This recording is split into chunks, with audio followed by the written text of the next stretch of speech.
எல்லாருக்கும் வணக்கம்.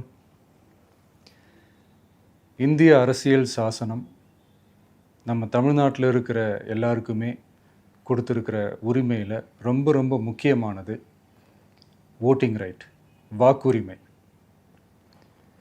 ஒரு மனுஷன் உயிரோடு இருக்கான்றதுக்கு அடையாளமாக இருக்கிறதுல அவனோட ஓட்டுரிமை ரொம்ப முக்கியம். அதனால தான் voting is not only our right but also our life. ஒரு முக்கியமான விஷயத்தை பற்றி இப்போ நான் உங்ககிட்ட ஷேர் பண்ண போகிறேன். இது நான் ஃபஸ்ட்டு கேள்விப்பட்ட உடனே எனக்கே ரொம்ப ஷாக்கிங்காக தான் இருந்தது. இப்போ நான் பேசிகிட்டு இருக்கிற இந்த நேரத்தில் தமிழ்நாட்டில் இருக்கிற நம்ம யாருக்குமே ஓட்டு போடுற உரிமையே இல்லைன்னு சொன்னால் நம்புவீங்களா? நான் நீங்கள் உட்பட யாருக்குமே அது இல்லை.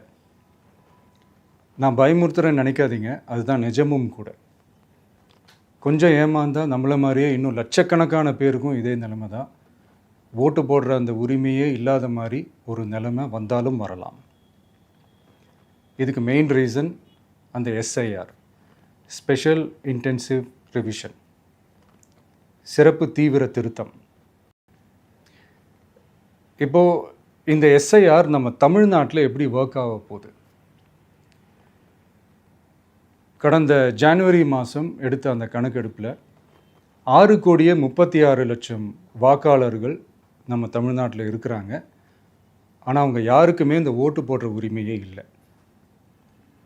அந்த பிஎல்ஓன்னு சொல்லுவாங்க, பூத் லெவல் ஆஃபீஸர்ஸ், வாக்குச்சாவடி நிலை அலுவலர். அவங்க தான் வீடு வீடாக போய் அந்த ஃபார்மை கொடுப்பாங்க. அதை நம்ம ஃபில்அப் பண்ணி கொடுக்கணும். அதை தேர்தல் ஆணையம் அதை எடுத்துகிட்டு போய் அதை ஸ்க்ரூட்டினைஸ் பண்ணி அது எல்லாமே கரெக்டாக இருக்கான்னு செக் பண்ணி பார்த்ததுக்கப்புறம் அந்த வாக்காளர் பட்டியலை வெளியிடுவாங்க. அந்த வாக்காளர் பட்டியலில் நம்ம பேர் இருக்கணும், அப்போ தான் நம்மளால் ஓட்டு போட முடியும். அந்த புது பட்டியல் வர்ற வரைக்கும் நம்ம வாக்காளர்களான்றது அது உறுதியே செய்ய முடியாது. இன்கேஸ் அந்த புது பட்டியலில் நம்ம பேர் இல்லைன்னா அது ஒரு தனி ப்ராசஸ், அது ஒரு தனி ஃபார்ம், அது ஒரு தனி கிளைம்ன்ற மாதிரி அது ஒரு வேறு வேலை. ஸோ இந்த மாதிரி நிறையா சிரமங்கள் குழப்பங்கள் இருக்கிறதுனால மக்களுக்கு இது மேலே ஒரு கன்ஃபியூஷன் ஒன்று இருக்குது. இது என்ன வெரிஃபிகேஷனா இல்லை ஒரு மறைமுக ரீரெஜிஸ்ட்ரேஷனா இல்லை இது ஒரு நியூ ரெஜிஸ்ட்ரேஷன் மாதிரியே தானா அப்படின்ற மாதிரி நிறைய கன்ஃபியூஷன் இருக்குது. அவங்க செய்ய வேண்டியதெல்லாம் ஒன்று தான். இந்த மாதிரி வீடு வீடாக போய் அந்த எனிமரேஷன் ஃபார்ம் நம்ம ஃபில்அப் பண்ணி கொடுக்கும்போது அதுக்கான அக்னாலேஜ்மெண்ட்டை அந்த பிஎல்ஓ அந்த ஆஃபீஸர்கிட்ட இருந்து நீங்கள் வாங்கிக்கணும். அது ரொம்ப ரொம்ப முக்கியம்.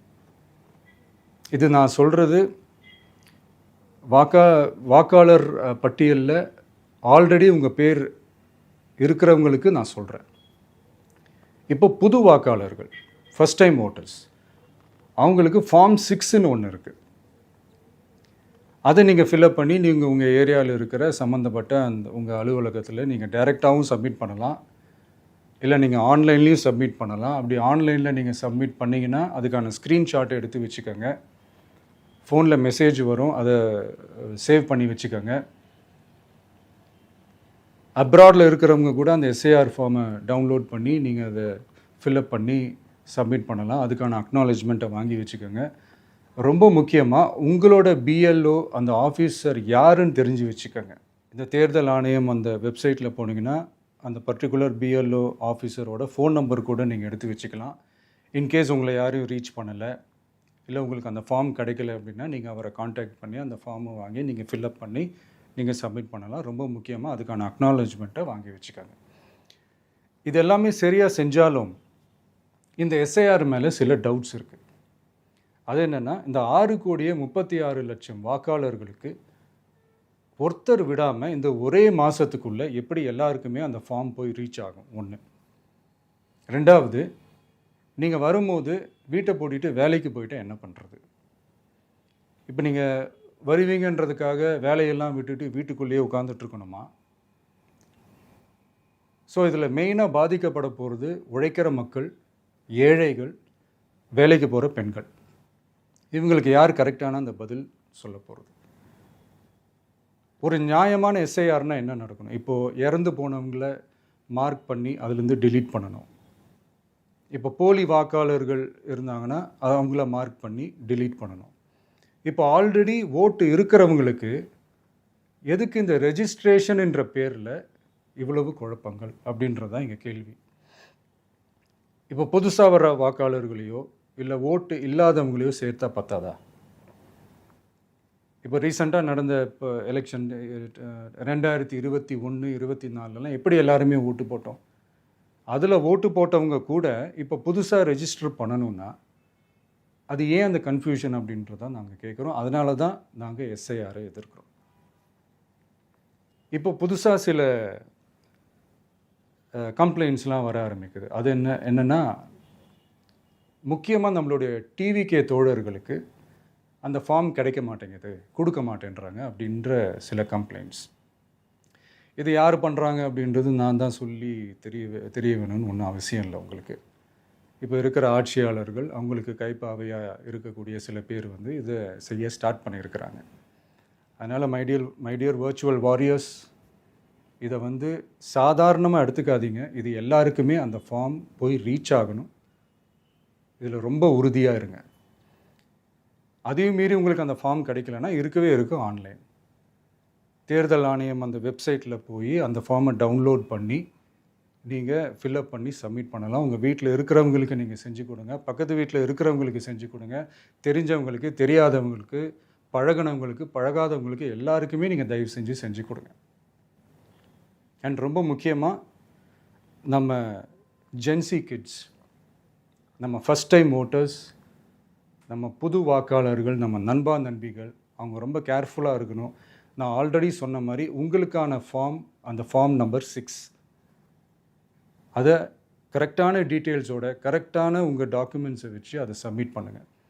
ஏன்னா வரப்போகிற தேர்தலில் நீங்கள் தான், அந்த ஜென்சி வாக்காளர்கள் தான் மிக முக்கியமான ஒரு ஃபோர்ஸ் அப்படின்றது எல்லாருக்குமே தெரிஞ்ச ஒரு விஷயம். அதனால் உங்களை டிஸ்டர்ப் பண்ணுறதுக்கு, உங்கள் பேரை அதில் இன்க்ளூட் பண்ணாமல் செய்கிறதுக்கு என்னென்ன வேலைகள் செய்யணுமோ, என்னென்ன தில்லுமுள்ளு வேலைகள் செய்யணுமோ எல்லாமே அவங்க செய்வாங்க. இது நமக்கு எல்லா திசையிலையும் எல்லா பிரச்சனைகள் கொடுத்துட்டு தானே இருக்கிறாங்க. அது டிஃபால்ட்டாக நடந்துட்டு தான் இருக்கும். அது ஒன்றும் பண்ண முடியாது. ஸோ அந்த மாதிரி ஓட்டு போடுற விஷயத்துலேயும் அவங்க என்ன உத்தரமராக மாறவா போகிறாங்க? இப்போ நான் சில மீட்டிங்ஸ்லலாம் ரிப்பீட்டடாக ஒரு விஷயம் நான் சொல்கிறேன்ல, 2 பேருக்கு நடுவில் தான் போட்டி அப்படின்ட்டு. அது மேடைக்கு மேடை அவங்க அதை ப்ரூவ் பண்ணிகிட்டு இருக்கிறாங்க. அதனால் தோழர்களே, வரப்போகிற தேர்தலில் நம்ம யாருன்னு காட்டணும், நம்ம பலம் என்னன்னு காட்டணும். அதுக்காக அந்த பலமான, அந்த பவர்ஃபுல்லான ஆயுதத்தை நம்ம கையில் எடுக்கணும். அந்த ஆயுதம் வேறு எதுவுமே இல்லை, ஓட்டு, வாக்கு, ஜனநாயகம். அது இருந்தால் தான் நம்ம அந்த வெற்றியை நோக்கியே நம்மளால் பயணிக்க முடியும். தமிழ்நாடே அந்த வாக்குச்சாவடி முன்னாடி திரண்டு நிற்கணும். அதை பார்த்துட்டு தமிழ்நாடே தமிழக வெற்றி கழகமா, இல்லை தமிழக வெற்றி கழகம் தான் தமிழ்நாடா அப்படின்ற மாதிரி இருக்கணும். வீடுன்னு ஒன்று இருந்தால் தான் ஓடு மாற்ற முடியும்னு அறிஞர் அண்ணா அவர்கள் சொல்லியிருக்கிறாங்க. அந்த மாதிரி ஓட்டுன்னு ஒன்று இருந்தால் தான் இந்த நாட்டையே காப்பாற்ற முடியும். அப்புறம் இன்னொரு முக்கியமான விஷயம், அந்த எனிமரேஷன் ஃபார்ம் நீங்கள் ஆன்லைனில் நீங்கள் ஃபில்அப் பண்ணும்போது அதில் ஒரு சில ப்ராப்ளம்ஸ் வர்றதுக்கு வாய்ப்பு இருக்குது. அது உங்களுடைய ஓட்டர் ஐடியில் இருக்கிற உங்கள் பேரும், ஆதார் கார்டில் இருக்கிற பேரும், அந்த ஸ்பெல்லிங், இனிஷியல்ஸ் எல்லாமே ஒரே மாதிரி இருந்தால் தான் அது அக்செப்ட் ஆகும், இல்லைன்னா அக்செப்ட் ஆகாது. அது கொஞ்சம் கேர்ஃபுல்லாக பண்ணுங்கள். அது கொஞ்சம் யூசர் ஃப்ரெண்ட்லியாக இருக்கலாமேன்னு கேட்டதுக்கு அதெல்லாம் முடியாது, அதுக்கெலாம் வாய்ப்பு இல்லை, அதுக்கெலாம் ஆளுங்க இல்லை, பண்ண முடியாதுன்னு ரிப்ளை பண்ணிட்டாங்க. ஸோ அதனால் மைடியர் டிவிகே தோழர்களே, மைடியர் ஜென்சி படை பலமே, உஷாராக இருங்க, கான்ஃபிடெண்ட்டாக இருங்க. நல்லதே நடக்கும். வெற்றி நிச்சயம். மீண்டும் சந்திக்கும் வரை நன்றி, வணக்கம்.